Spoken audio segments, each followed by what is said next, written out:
Maine has found itself at the center of a growing national debate over parental rights, gender identity policies in schools, and the future of women's sports.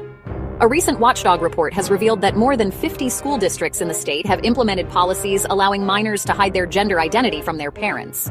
This revelation comes amid an intensifying clash between Maine's Democratic leadership and President Donald Trump, who has vowed to cut federal funding from the state if it refuses to comply with his executive order barring biological males from competing in women's sports.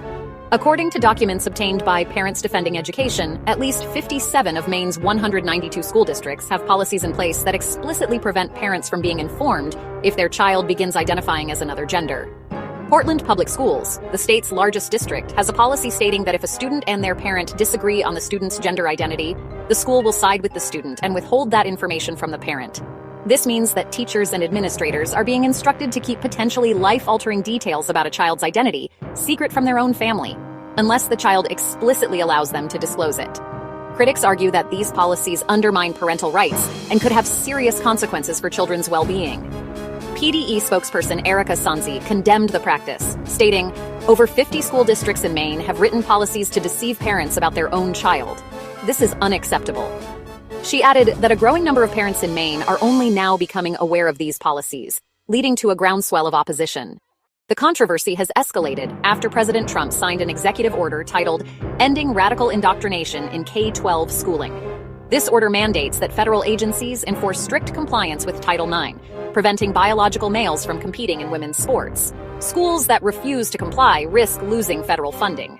During a recent gathering of Republican governors in Washington, Trump made it clear that Maine's resistance would not be tolerated. He stated, "I hate to tell you this, but we're not going to give them any federal money. They are still saying, 'We want men to play in women's sports.' And I cannot believe that they are doing that." He warned that unless the state reverses course, it will lose federal education funding entirely. Maine Governor Janet Mills, a Democrat, has been one of the most vocal opponents of the order.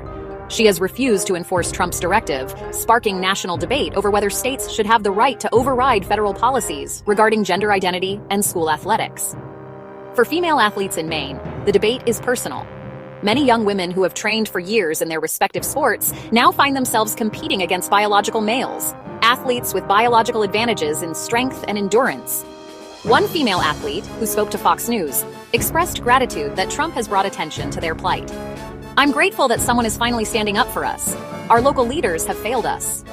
At the heart of this controversy are two fundamental questions. 1. Should schools have the right to withhold information about a child's gender identity from their parents? 2.